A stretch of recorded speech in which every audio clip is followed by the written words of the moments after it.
Permintaan kredit belum kuat, dipengaruhi oleh sikap pelaku usaha yang masih wait and see, optimalisasi pembiayaan internal oleh korporasi, dan suku bunga kredit yang masih relatif tinggi.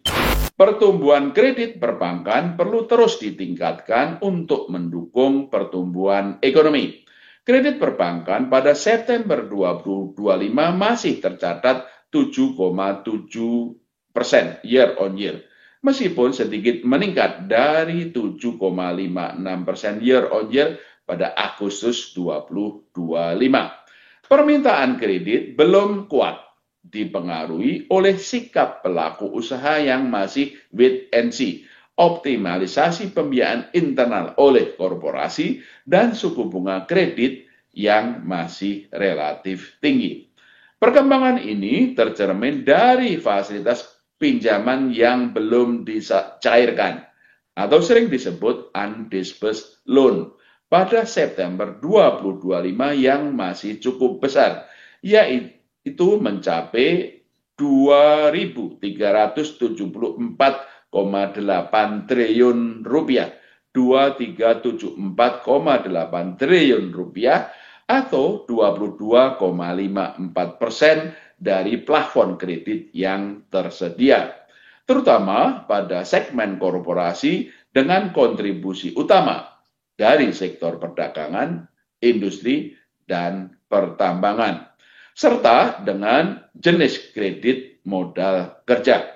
Dari sisi penawaran, kapasitas pembiayaan bank cukup memadai, ditopang oleh rasio alat likuid terhadap dana pihak ketiga AL Merdeka yang besar, yaitu mencapai 29,29% dan DPK dana pihak ketiga yang tumbuh sebesar 11,18% year on year pada September 2025, seiring ekspansi keuangan pemerintah termasuk penempatan dana pemerintah pada beberapa bank besar serta kebijakan pelonggaran likuiditas moneter dan kebijakan insentif makrobudensial yang ditempuh oleh Bank Indonesia dalam jumlah yang besar.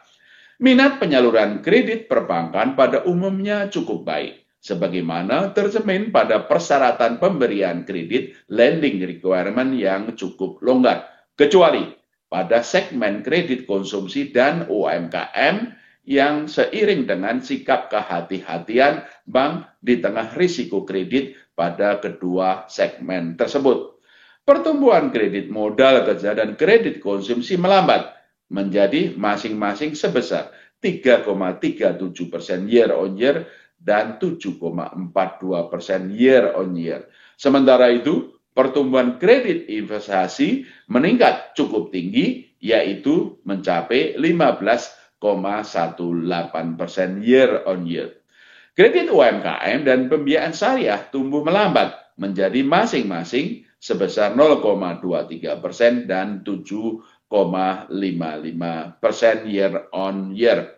Bank Indonesia memperkirakan pertumbuhan kredit 2025 berada pada batas bawah kisaran 8 sampai dengan 11% dan akan meningkat pada tahun 2026. Ke depan, Bank Indonesia akan terus memperkuat koordinasi dengan pemerintah dan KSSK untuk meningkatkan pertumbuhan kredit pembiayaan perbankan serta memperbaiki struktur suku bunga agar dapat cepat menurun mengikuti penurunan suku bunga BI rate yang ditempuh Bank Indonesia. Ketahanan perbankan tetap kuat, permodalan terjaga pada level yang tinggi, likuiditas perbankan cukup longgar, dan risiko kredit rendah. Dari sisi permodalan, rasio kecukupan modal capital adequacy ratio perbankan pada Agustus 2025 meningkat menjadi sebesar 26,03%, sehingga semakin kuat dalam menyerap risiko. Rasio kredit permulai menurun dari 4,55% pada Agustus 2025 menjadi 4,46% pada September 2025, meskipun masih pada level yang cukup tinggi. Hasil stress test Bank Indonesia menunjukkan ketahanan perbankan tetap kuat, ditopang oleh kemampuan bayar dan profitabilitas korporasi yang terjaga.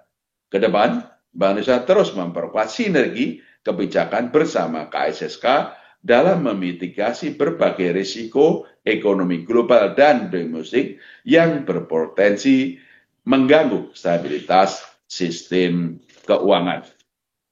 Kinerja transaksi ekonomi dan keuangan digital pada triwulan 3 2025 terus meningkat, didukung oleh sistem pembayaran yang aman, lancar, dan andal.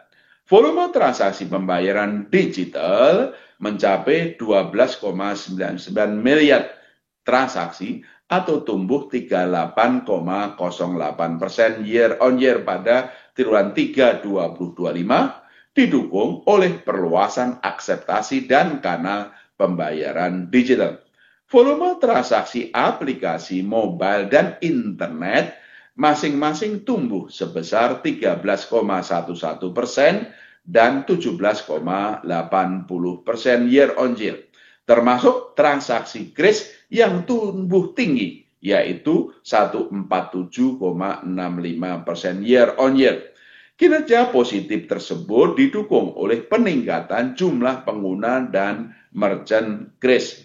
Dari sisi infrastruktur, volume transaksi retail yang diproses melalui BI Fast mencapai 1.223,8 juta atau tumbuh 32,34% year on year dengan nilai transaksi menyentuh 3.024,1 triliun rupiah, 3.024,1 triliun rupiah pada triwulan 3 2025. Volume transaksi nilai besar yang diproses melalui sistem BI RTGS tercatat sebesar 2,76 juta transaksi dengan nilai sebesar 56.422,9 triliun rupiah, 56.422,9 triliun rupiah pada triwulan 3 2025.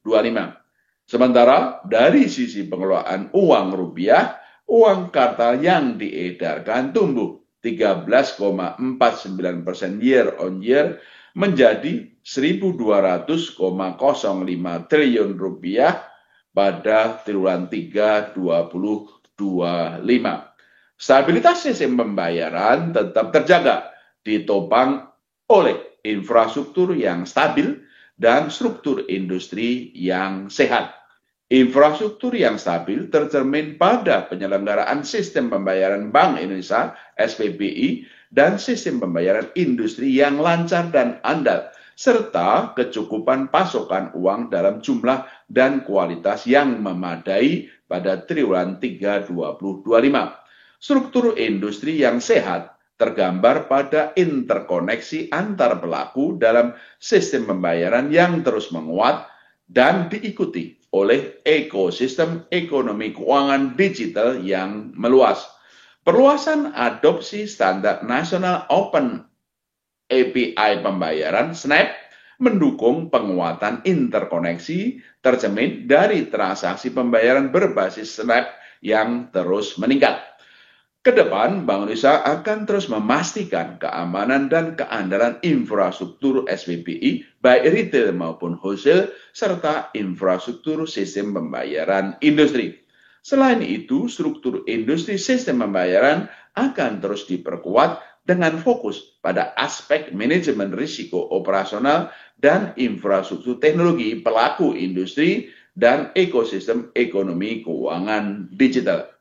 Bank Indonesia terus menjaga ketersediaan uang rupiah dalam jumlah yang cukup dengan kualitas layak edar di seluruh wilayah Negara Kesatuan Republik Indonesia (NKRI), termasuk daerah terdepan, terluar, dan terpencil.